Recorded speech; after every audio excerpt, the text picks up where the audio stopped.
दिगंबरा दिगंबरा श्रीपाद वल्लभ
भगवन् नमस्ते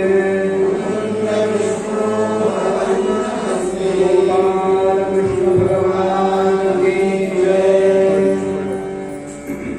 आहात ना तर आमची मागणी एवढीच आहे, आम्हाला बाकी काही नको, तुमच्या चरणांच्या जवळ आम्हाला ठेवा. तिथंच सुख आहे, आनंद आहे.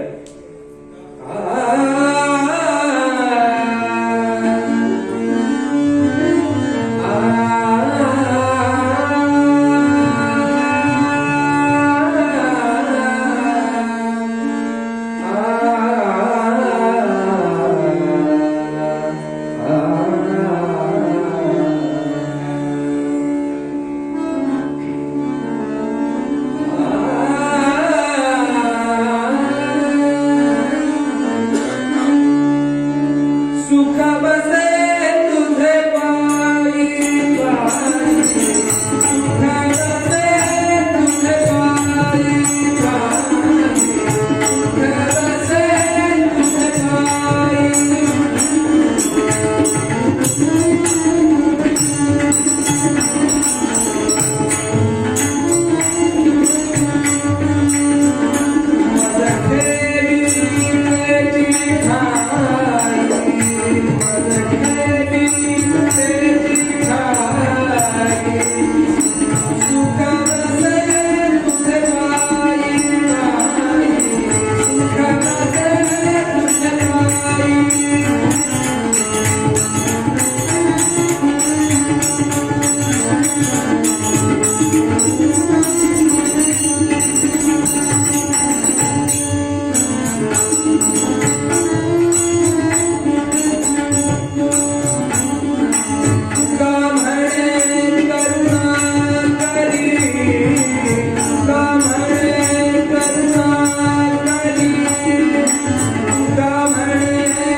नंद पाटलाच्या वाड्यासमोर उदंड गर्दी जमलेली आहे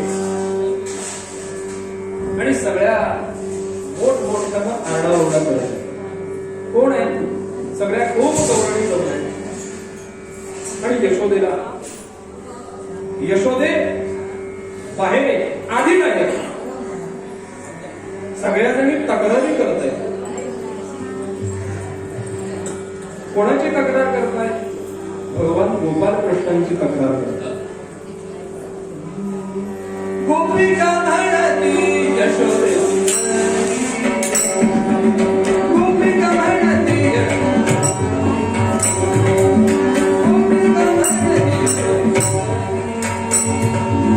गोपिका म्हणती यशोदे सुंदरी, गोपिका म्हणती यशोदे सुंदरी.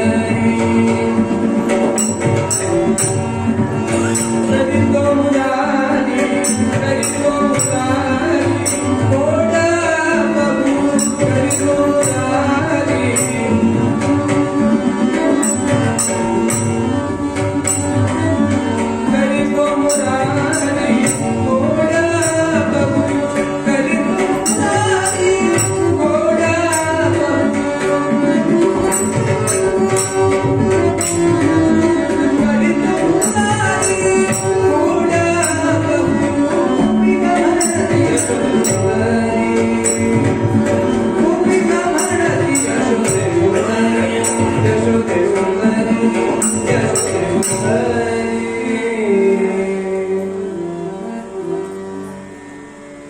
सगळ्या जणी आरडाओरडा करतायत आणि तक्रारी सांगतायत.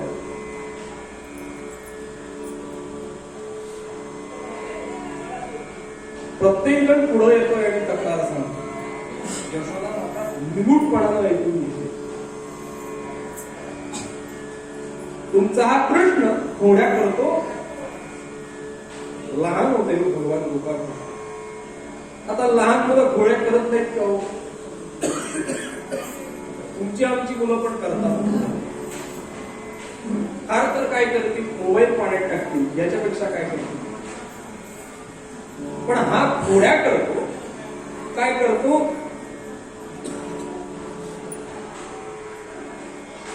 चोऱ्या करतो, दयादुलाचे पाठ फोडतो, दही दूध खाऊन टाकतो. सगळ्याजणी तक्रारी करत आहेत.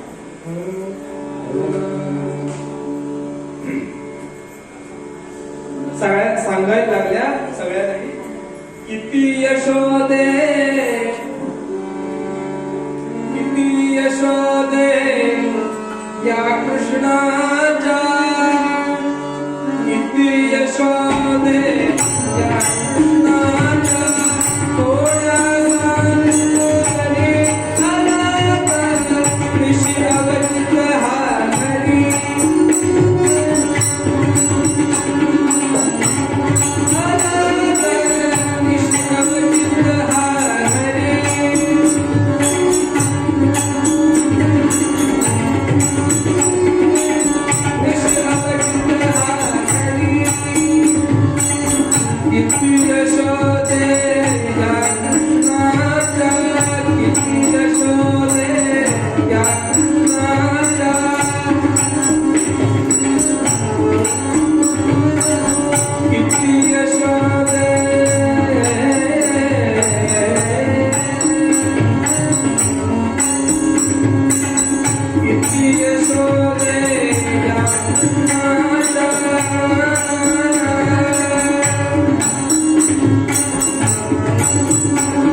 माझ्या पतीची यांची दाढी आणि गाठ मारली गाठ आणि आधाराकरता म्हणून सुरेडा करता जो काही दिवा चिमणी ठेवलेली तीही विरून गेली. आता गंमत अशी झाली, पहाटी उठताना माझ्या बेडीला झटका बसला, यांच्या दाढीला बसला. हे म्हणतात, अगं काय करतेस माझी दाढी का उठतेस? मी म्हणाली, अहो तुम्ही माझी बेडी सोडा. मग लक्षात आलं, यानं गाठ मारले. आता यानं मारलेली गाठ कोणाला सुटते? आधाराकरता दिवा ठेवला, तोही गेला. तेवढ्यात दुसरी समोर आली आणि मग फजिती झाली. अशा सांगतायत सगळ्यासाठी, तुझ्या कृष्णाला आवर. तेवढ्यात दुसरी गवळण समोर आली आणि ती सांगते,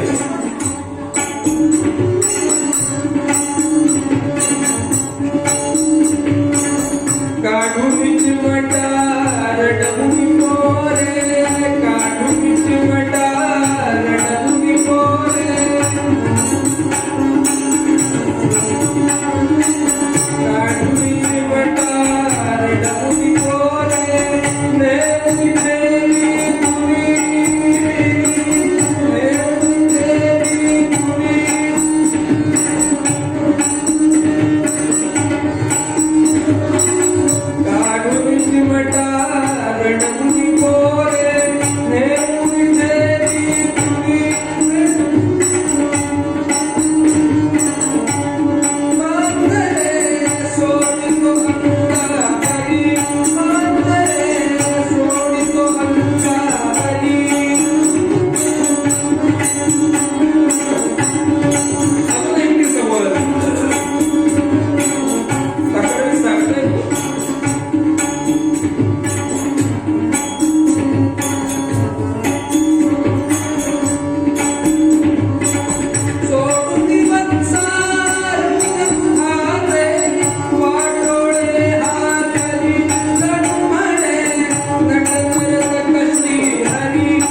येत आहेत आणि तक्रारी सांगतात.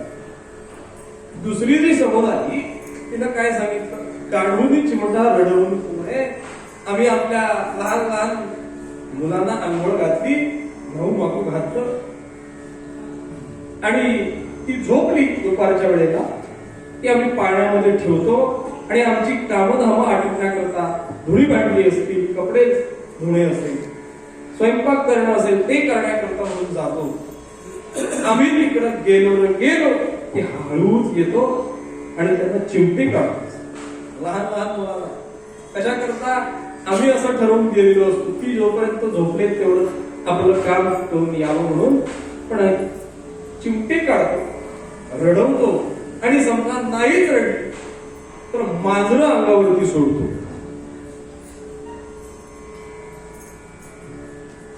सगळ्या जणी तक्रारी सांगताय.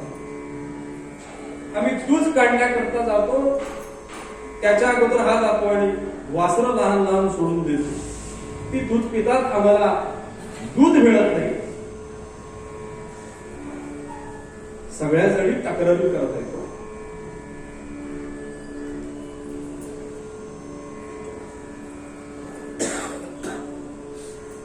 सारख्या तक्रारी यशोदा मातेला दुःख वाटायला लागलं. आपल्या मुलाच्या तक्रारी ऐकून कोणाला आनंद वाटेल का? सारख्या अजून तेवढ्यात एकटी समोर आली आणि काय सांगते, आम्ही यमुनेवरून पाणी आणायला लागलो की हा कृष्ण आणि याचे सवंगडी लगोरी घेऊन जातात आणि आमचा माठ जो असतो बरोबर नेम म्हणून फोडतात. रोजच्या रोज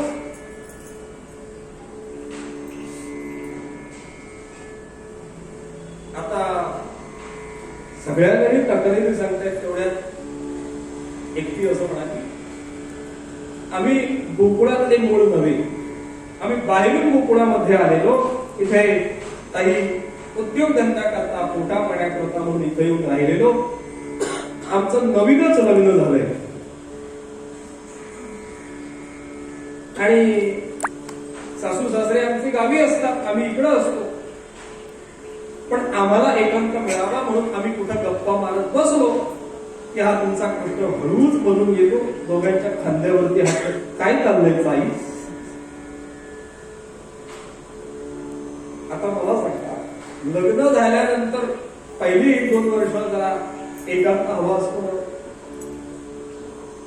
नंतर सगळा आनंदी आनंदच असतो.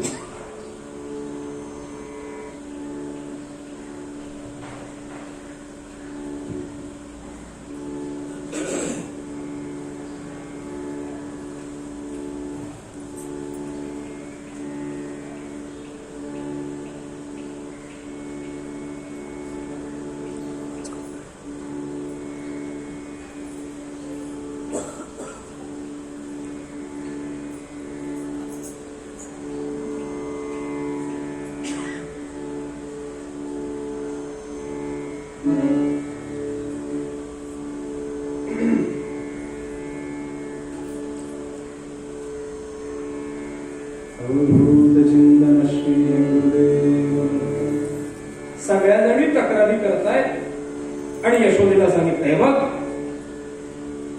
सारख्या तक्रारी सारख्या रोजच्या रोज आम्हाला हा तुझा कृष्ण त्रास देतो. असं कर, एक तर हा कृष्ण तरी इथं राहील,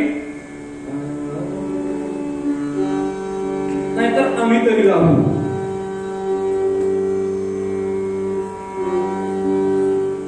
प्रश्न निर्माण झाला बरं का. गवळणने सांगितलंय, बघ एक तर तुझ्या कृष्णाला तरी इथं ठेव, नाहीतर आम्ही तरी राहू. काय करते तू? बघ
एक तर कृष्ण तरी राहील इथं, नाहीतर आम्ही तरी राहू.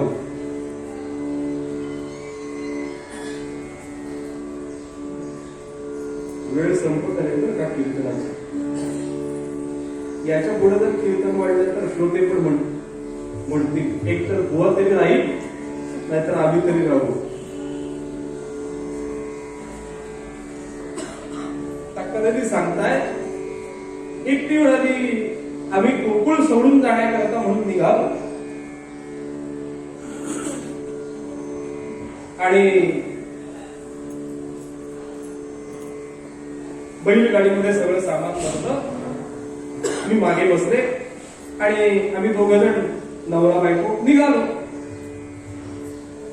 आणि जात असताना अचानक मला तहान लागली. खरं तहान लागायचं कारण नव्हतं का, कारण मी थंडी म्हणत होते, तरी सुद्धा तहान कशी लागली? या कृष्णाची माया. ती नकळत स्वतःला नकळत वेदांत बोलते बरं का, प्रज्ञान ब्रह्म. आपल्याला जी तहान भूक लागते ती त्याच्या इच्छेनं लागते बरं. ती सांगते तहान लागली आणि मी यांना सांगितलं हे बघा मला तहान लागली. त्यांनी बैलगाडी थांबवली आणि पाणी आणण्याकरता म्हणून पाण्याच्या जवळ गेले आणि बैलगाडी थांबून तांब्या घेतला आणि पाणी आणण्याकरता गेले. एवढ्यामध्ये तुझ्या कृष्णानं माझ्याच पतीचं रूप घेतलं आणि मला आणून पाणी दिलं. मी पाणी प्याले आणि एवढ्यामध्ये माझे खरे पतिराज आले पाणी घेऊन. त्यावेळी मी म्हटलं हे बघ कृष्णा आलास का काळ्या इथं, तू पण मला फसवण्याकरता आलास. माझे खरे पतिराज आले. तेव्हा अगं तूच सांगितलंस ना थोड्या वेळापूर्वी तुला पाणी हवं म्हणून पाणी घेऊन आलो. मी तुझ्या मायेला बोलणारी नव्हे. माझ्या पतीनं मला पाणी दिलं ते मी प्याली. आता प्रश्न निर्माण झाला, एक बायको आणि दोन नवरे, नक्की कोणाची? पुन्हा गाडी वळली आणि नंद पाटलाच्या वाड्यासमोर आली आणि तक्रार केली नंदांकडे. हा सांगतो माझी बायको, तो सांगतो माझी बायको. आता नंदालाही प्रश्न पडला बरं का, पण भगवान गोपाल कृष्णांची वडील आहेत ते. त्यांनी काय केलं, परीक्षा घेण्याकरता म्हणून एक रेष मारली आणि मधी साधारण 25 ते 30 फूट पुढे अंतर ठेवून दुसरी रेष मारली आणि सांगितलं हे बघा पहिल्या रेषेपासून दुसऱ्या रेषेपर्यंत, दुसऱ्या रेषेच्या पलीकडं जो सांगतो ना माझी बायको आहे म्हणून त्यानं उडी मारावी, जो दुसऱ्या देशाच्या पलीकडे मारेल उडी त्याची बायको. निकाल द्यायचा कसा हो? पण भगवान गोपाल कृष्णांचं त्याने असं सांगितलं आणि पहिला तो खरा नवरा होता तो सांगतो माझ्याच्याने हे होणारच नाही. आता सांगा 25 फूट लांब उडी मारायला जमेल का हो?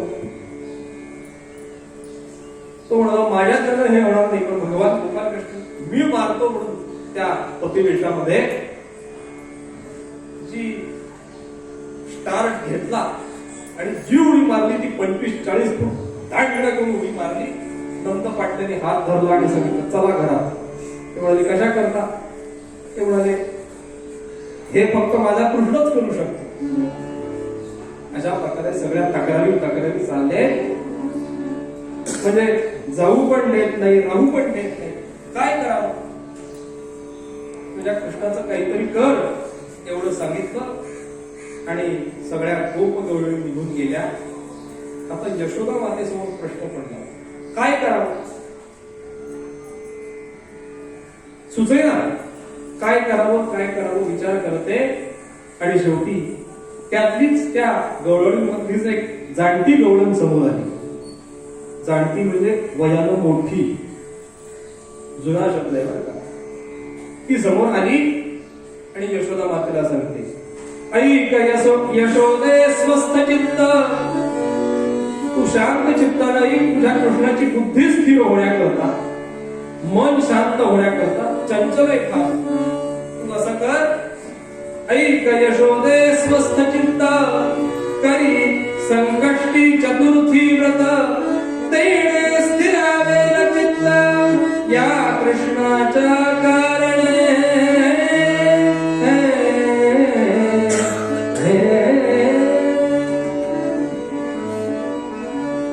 काय कर संकष्टी चतुर्थी व्रत कर. आता ती म्हणाली हे संकष्टी चतुर्थी व्रत काय करावं, कसं करायचं? आता बघा भगवान गोपाल कृष्णांच्या ते शांत व्हावे, त्यांची बुद्धी शांत व्हावी, ते शांत व्हावे, मन शांत व्हावं म्हणून संकष्टी गणपती महाराजांची उपासना मंगलमूर्ती. वास्तविक पाहता एका ठिकाणी भगवान म्हणजे महाविष्णूंचे नातू भगवान शंकर आहेत आणि त्यांचा मुलगा गणपती. म्हणजे नात्यानं जर पाहिलं तर पडतू झाले.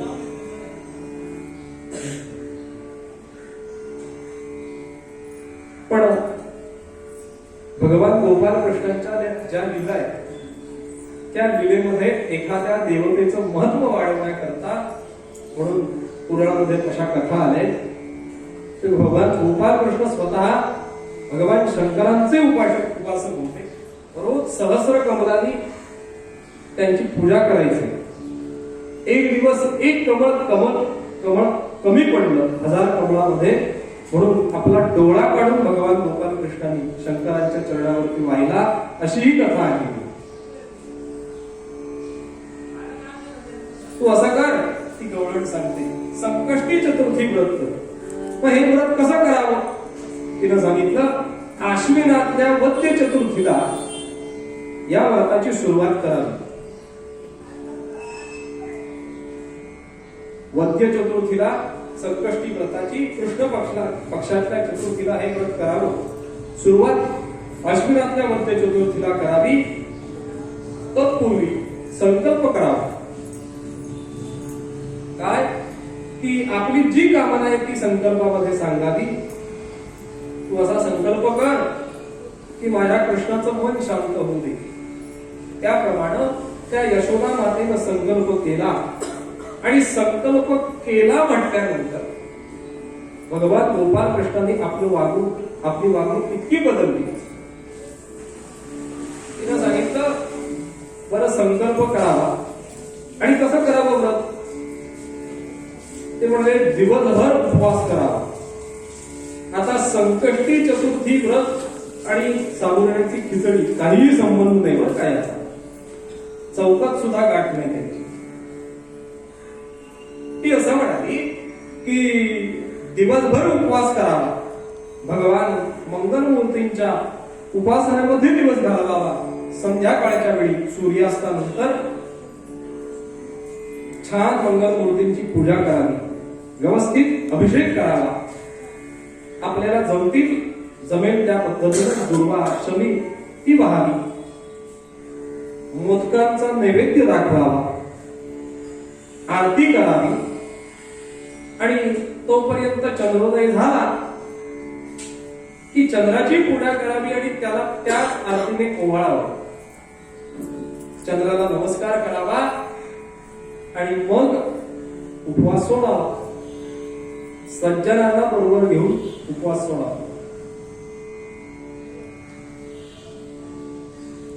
तिला संकष्टी व्रताचा विधी सांगितला बरं का. आपण सुद्धा संकष्टी व्रत करतो, पण आपण पहिलं कार्य काय करतो? ज्या दिवशी संकष्टी आहे असं म्हटलं की पहिल्यांदा आपण कॅलेंडर काढतो किंवा पंचांग काढतो आणि चंद्रोदय किती वाजता आहे ते पाहतो. त्या मनानं सगळं ठरवायला बरंच. आणि इकडं चंद्रोदय झाला 9:21 25 की लगेच वदनी घ्यायला सुरुवात.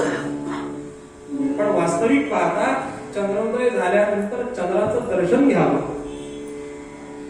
त्याला आरती ओवाळावी, पूजा करावी आणि मग उपवास सोडावा.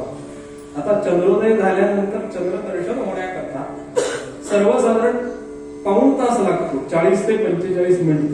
म्हणजे एवढा वेळ तरी कमीत कमी थांबायला पाहिजे. तिनं तो व्रताचा विधी सांगितला आणि त्या पद्धतीनं संकल्प केला आणि संकल्प केल्या भगवान गोपाल कृष्णाने आपली वागणूक बदलली. म्हणजे काय केलं? एकदम शांत झालं, एकदम शांत, एकदम सरळ वागायला लागले. आपल्या मित्रांना सुद्धा सांगितलं बरं का, सगळ्यांनी आजपासून चोरी बिरीची कामं बंद.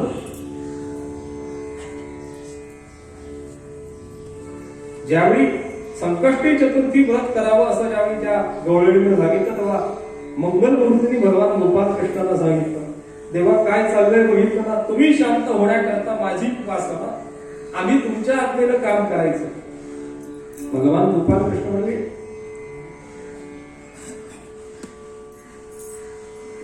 तुम्ही सुद्धा तुमचं महत्व वाढण्याकरता म्हणून हे चाललंय. त्यांनाही शांत केलं आणि अशा एकदम शांत झाले. रोज सकाळी लवकर उठायचे, स्नान करायचे, शांत बसायचे, व्यवस्थित जेवायचे. कुठेही बाहेर खेळायला गेले तरी सुद्धा आधी जात नव्हते आणि गेले तरी सुद्धा यायचे लवकर. कोणाचीही तक्रार नाही, संकल्प केल्या बरं का. त्यानंतर एक दिवस एक संकष्टी झाली आणि यशोदा मातेला आनंद वाटायला लागला. संकल्प झाल्या एवढा बदल झाला म्हटल्यानंतर आनंद झाला आणि यशोदा माता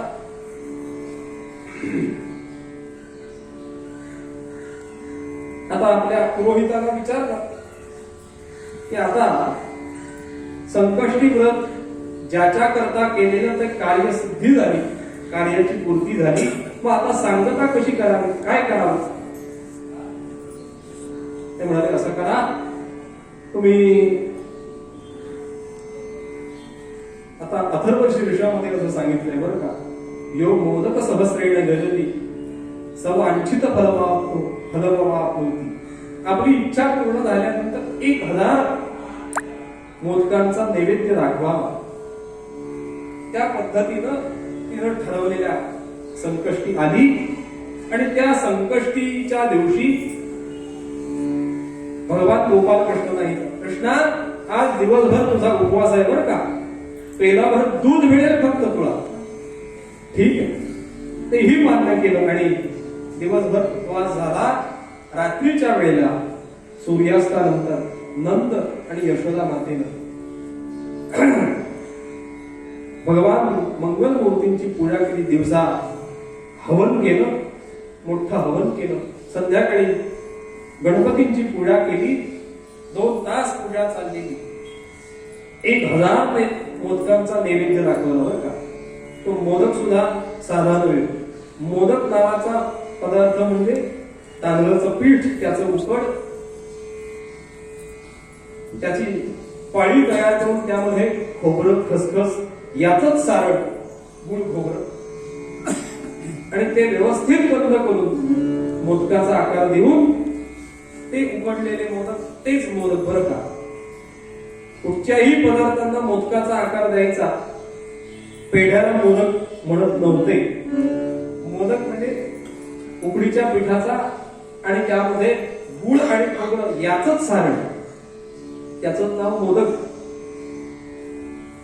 सध्या मोदक वेगवेगळ्या, चॉकलेट मोदक सुद्धा आले बरं का.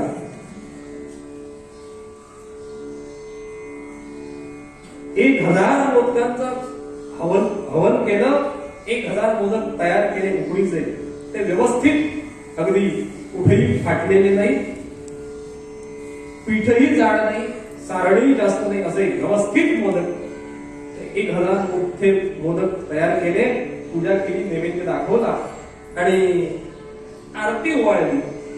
आरती झाली आणि भगवान गोपाल कृष्णाला सांगितलं, कृष्णा हे बघ, आता असं करूया, तू जरा इथे थांब, आम्ही वरती सज्जावरती जातो आणि चंद्राला आरती वळून येते, तोपर्यंत इथं जरा मोदकांकडे लक्ष दे. भगवान गोपाल कृष्ण म्हणाले, माझं तिकडच लक्ष आहे सकाळपासून. आणि यशोदा माता वरती गेली आणि काय केलं भगवान गोपाल कृष्णाने, वरती गेल्यानंतर मायेनं, नामदेव महाराज सांगतात, एकांत देखोनी हारा उचलीला, एकांत देखोनी हारा उचलीला, एकांत देखोनी हारा उचलीला, सर्वस्व आम्हीला,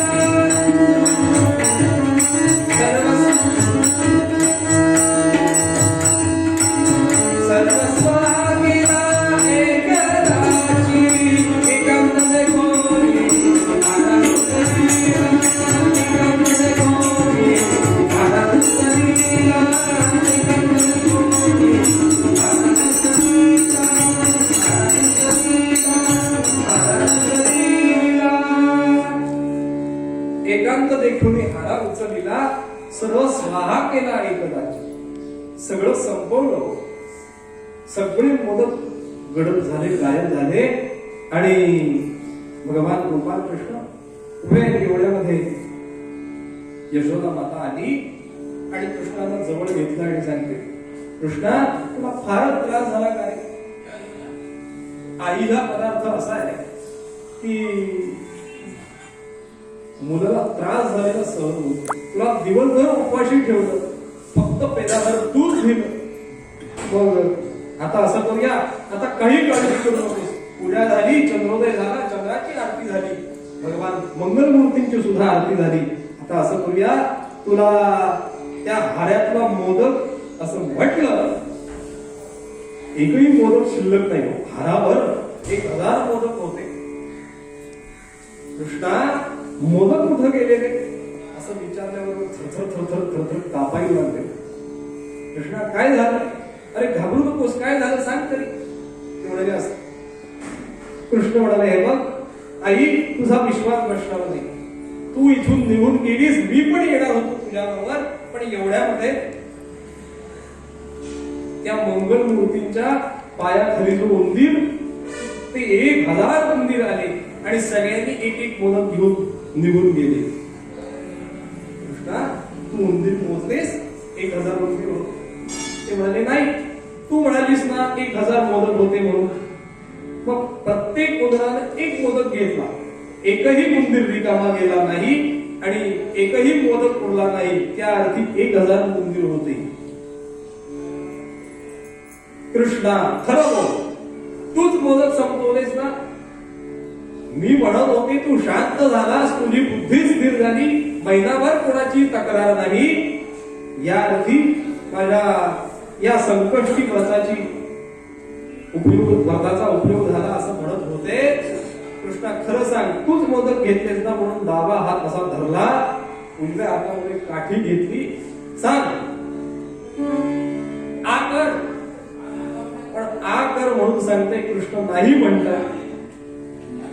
आणि शेवटी शब्दांचा खेळ करून आईला फसवलं आणि आ कर म्हणून सांगते आणि शेवटी आ केलं, तोंड उघडलं.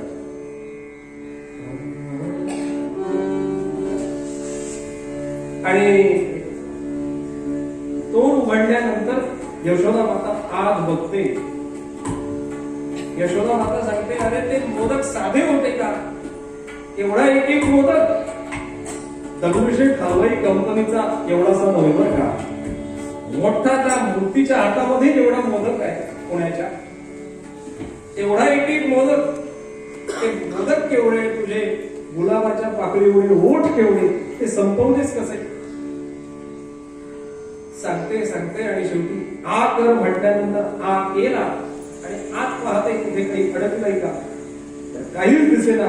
पण आता भगवान गोपाल कृष्णाने माया केली आणि असं दिसायला लागलं की जसं अर्जुनाला भगवान गोपाल कृष्णाने विश्वरूप दर्शन दिलेलं, तसं त्या यशोदा मातेला सुद्धा मुखामध्ये सगळं गोकुळ दिसायला लागलं, त्रिभुवन दिसायला लागलं. वदनी तिजला दिसले तिन्ही डोळे,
तिला आ केल्यानंतर भगवान गोपाल कृष्णांच्या मुखामध्ये त्रिभुवन दिसायला लागलं, गोकुळ दिसायला लागलं, यमुना नदी वाहताना दिसायला लागली, आतून प्रत्यक्ष गजानन महाराज दिसायला लागले.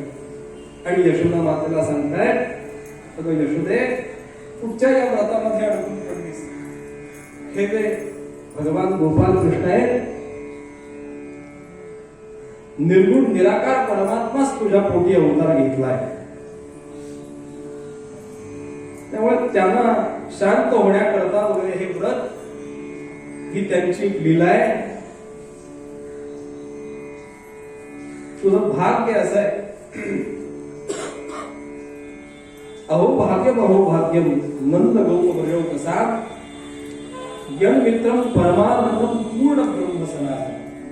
तुमचं सगळ्यांचं भाग्य असं आहे की भगवान गोपाल कृष्ण पूर्ण ब्रह्म सनातन जे ब्रह्म आहे तेच तुमच्या बरोबर खेळतं. तुम्ही त्याला स्नान घालता, भरवता. ते सुख आनंद तुम्हाला देण्याकरता म्हणून ते इथं आलंय. त्यामुळं मंगलमूर्तींनी त्यांची समजून घातली आणि मंगलमूर्तींची अगदी भगवान गोपाल कृष्णांची यशोदा मातेवरती, सगळं गोकुळवासियांच्यावरती कृपा झाली. आणि सगळ्यांना प्रसन्न झाल्यानंतर भगवान गोपाल कृष्णाने विचारलं, काय पाहिजे? काय पाहिजे म्हटल्यानंतर त्यांनी एकच सांगितलं, जे तुकाराम महाराजांचे शब्द आहेत ते म्हणाले, आम्हाला बाकी काही नको, सुख आनंद तुमच्याबरोबर असताना सगळा आनंद सुख आहे. त्यामुळं आम्हाला बाकी काही नको. आम्हाला असं करा, तुमच्या चरणाशीच आम्हाला ठेवा. सुख वसे तुझे पायी मज ठेवी तेची ठाई. केलेली कीर्तन सेवा मंगलमूर्तींच्या चरणी अर्पण करतो आणि कीर्तनामध्ये थांबतो.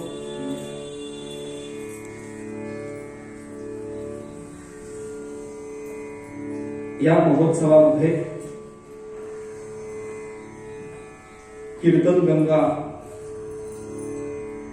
YouTube चॅनल ग्रुप आणि सिद्धिविनायक मंदिर कसाल या संयुक्त विद्यमाने या दोघांनी इथं कीर्तन करायची संधी दिल्याबद्दल या दोघांचेही आभार मानतो. आमचे दोन्ही उत्कृष्ट साथीदार श्री ओगले गुरुजी आणि वेतोळकर यांचेही आभार मानतो. पुन्हा श्रोत्यांचेही आभार मानतो. 2 तास तक्रार न करता ऐकल्याबद्दल माईक व्यवस्था ज्यांची आहे त्यांचेही आभार मानतो आणि कीर्तनामध्ये थांबतो. मूळ पदामध्ये महाराज सांगतात, सर्वेत्र सुखिनः सन्तु सर्वे सन्तु निरामयाः सर्वे भद्राणि पश्यन्तु मा कश्चित् दुःखमाप्नुयात् धर्मे प्रीतिं सर्वदेव भक्तिं सत्संगाप्तिं देहमुक्तिं च मुक्तिं भावासक्तिं चाखिलानन्दमूर्ते भोला कृष्णाधरास्मान् नमस्ते. मूळ पदामध्ये तुकाराम महाराज सांगतात आहात ना, तर आमची मागणी एवढीच आहे, आम्हाला बाकी काही नको, तुमच्या चरणांच्या जवळ आम्हाला ठेवा. तिथंच सुख आहे, आनंद आहे.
श्री नृसिंह सरस्वती स्वामी महाराज